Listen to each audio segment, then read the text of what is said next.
BJP सांसद रमेश बिधूड़ी भी BJP protest में शामिल होने आए। रमेश जी, आप लोगों ने आज अरविंद केजरीवाल के खिलाफ मोर्चा खोला है, अरविंद केजरीवाल ने आप लोगों के खिलाफ मोर्चा खोला। बीजेपी किन मांगों को लेकर आ? देखो, अरविंद केजरीवाल जी का तो राइट खत्म हो गया मोर्चा खोलने का। 13 में मोर्चा खोला था ना उन्होंने, शीला दीक्षित के 300 पन्नों का मेरे पास सबूत है, मैं जेल भेजूंगा, उनका राइट खत्म हो गया। अरविंद केजरीवाल ने कहा राइट टू रिकॉल कानून आना चाहिए।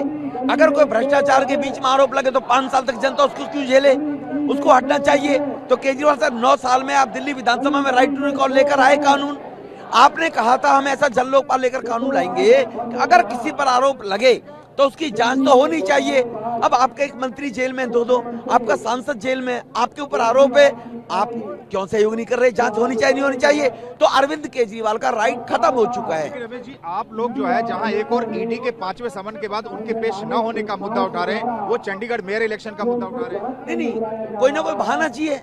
खींची बिल्ली खम्मा नोचे, नाच न आवे आंगन टेढ़ा।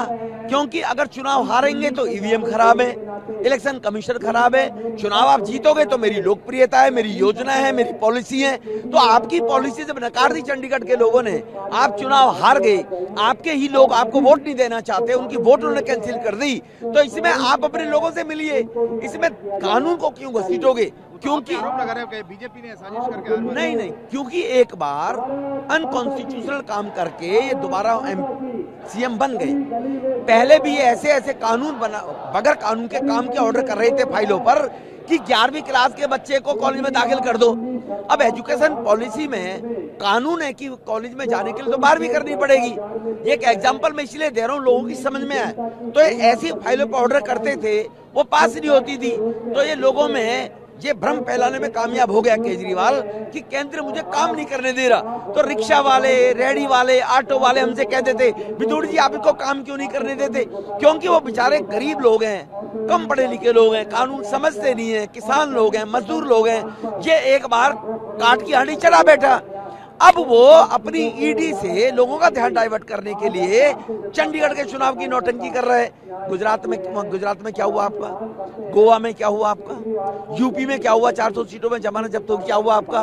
तो उनको पूरे देश ने दर्पण दिखा दिया केजरीवाल साहब को, इसीलिए वो ईडी से बकरी की कब तक खैर बनाएगी। क्या मांग क्या आप लोग, बीजेपी क्या चाहती है? आप लोगों की क्या मांग है? केजरीवाल साहब, आपने कहा था राइट टू रिकॉल कानून आना चाहिए, जिस पर शक हो उसकी जांच होनी चाहिए। आप पर शक है, एजेंसियों को जांच चल रही है, उसमें जांच में सहयोग क्यों नहीं कर रहे? आप ईडी से कब तक भागोगे? क्यों भागोगे? इसका मतलब तो आप देश छोड़कर भी भाग सकते हो। तो उधर ईडी से भागते भागते फिर तो हेमंत सोरेन को ईडी ने तो अरेस्ट कर ही लिया। ये तो इनको सोचना चाहिए ना, कब तक भागोगे? अब अगर ये समन गलत है, असंवैधानिक है, आप अदालत में जाइए, लोअर कोर्ट है, हाई कोर्ट है, सुप्रीम कोर्ट है, कहिए ये मेरे पास समन आए गलत है, कोर्ट आदेश करेगी। कोर्ट को सबूत दिखाएंगे, जांच होनी चाहिए, नहीं होनी चाहिए। तो आप कोर्ट क्यों नहीं जाते? देश में अदालत है ना। कहां विश्वास करते हैं केजरीवाल साहब?